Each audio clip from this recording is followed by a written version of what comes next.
नमस्कार, आप Bihar news today देख रहे हैं। मैं हूं परमवीर सिंह।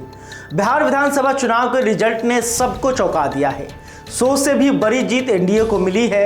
एनडीए ने शानदार प्रदर्शन करते हुए 202 सीटों के साथ बहुमत से भी ज्यादा सीटें जीत ली है। बीजेपी को 89 सीट मिली है, जदयू को 85 और बाकी 28 सीटें छोटे सहयोगियों को मिली।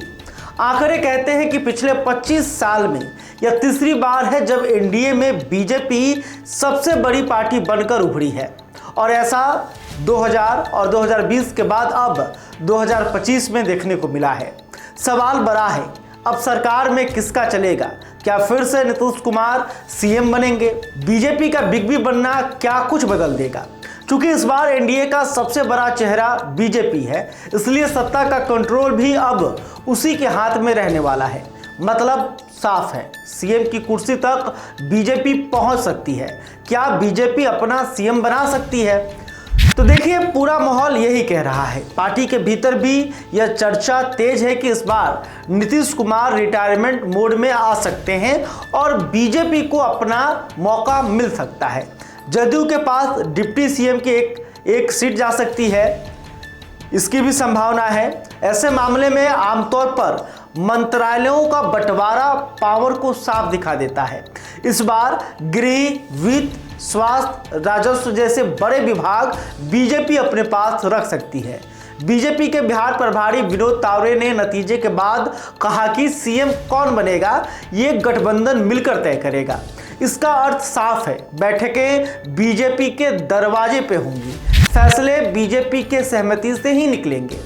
नई पॉलिसी बनाना, बड़ी स्कीमें लॉन्च करना, किसी बिल का समर्थन या विरोध, सब में बीजेपी की चलने वाली है। एक और दिलचस्प बात, केंद्र में बीजेपी पूरी बहुमत में नहीं है, जदयू उसकी अहम पार्टनर है। ऐसे में बिहार में बीजेपी के मजबूत होने से दिल्ली की राजनीति में भी बीजेपी की ताकत और बढ़ेगी। लेकिन एक दूसरा रास्ता भी खुला है, नीतीश ही सीएम रहें। बीजेपी चाहेगी कि नीतीश कुमार जैसी पुरानी और अनुभवी शख्सियत के साथ चुनाव बाद की बदनामी न आए। इसलिए यह भी संभव है कि ऊपर से चेहरा नीतीश हो लेकिन सरकार बीजेपी की चले। मतलब बाहर से नीतीश और अंदर से बीजेपी।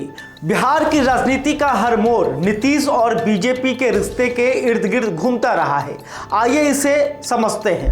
सन 2000 विधानसभा का चुनाव, बीजेपी नंबर 1 बनी लेकिन नीतीश कुमार को सीएम बनाया गया।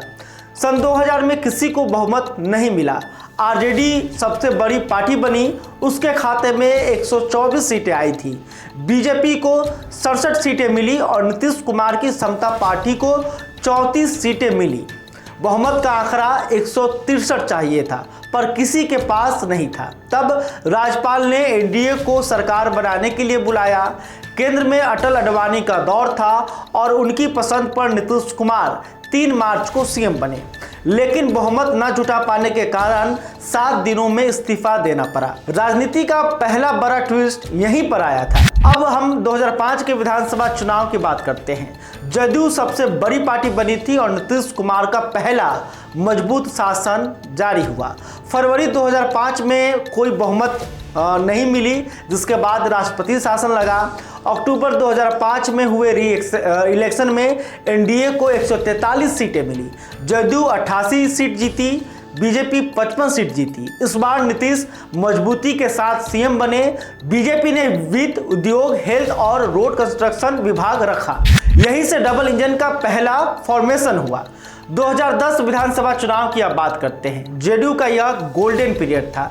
2010 में एनडीए ने बिहार की राजनीति में रिकॉर्ड कायम किया। 243 में से 206 सीटें जीती, यानी 84% का स्ट्राइक रेट रहा। जदयू 115 सीटों के साथ बिहार की सबसे बड़ी पार्टी बनी। बीजेपी के पास 91 सीटें आई। यह वो समय था जब नीतीश बिहार की राजनीति के निर्विवाद नेता बन चुके थे। स्पीकर भी जदयू का, मंत्रिमंडल में भी जदयू का दबदबा। 2015 और अब 2017 की बात करते हैं। पलटने और गिरने का दौर। 2015 में नीतीश महागठबंधन में चले गए। यहां जदयू को 71 सीट और आरजेडी को 80 सीट के साथ नंबर 1 पार्टी बनी। नीतीश सीएम बने, लेकिन 2 साल बाद आरजेडी से विवाद बढ़ा और 2017 में नीतीश फिर एनडीए में लौट आए। और सोचिए, सीएम फिर भी नीतीश ही रहे। यहीं से नीतीश हमेशा सीएम वाली राजनीति शुरू हुई। आगे बढ़ते हैं और 2020 विधानसभा चुनाव की बात करते हैं। सीटें बीजेपी के पास रही, लेकिन कुर्सी नीतीश कुमार के पास रहा। 2020 में एनडीए को 125 सीटें मिली। जदयू जो कि काफ़ी कमज़ोर हो गई और मात्र 43 सीटें ही जीत पाई। वहीं बीजेपी ने 74 सीटों पर जीत हासिल की। फिर भी सीएम नीतीश ही बनाए गए। बीजेपी के पास 2 डिप्टी सीएम और स्पीकर की कुर्सी गई। मंत्रिमंडल में बीजेपी के 16 और जदयू के 13 मंत्री थे।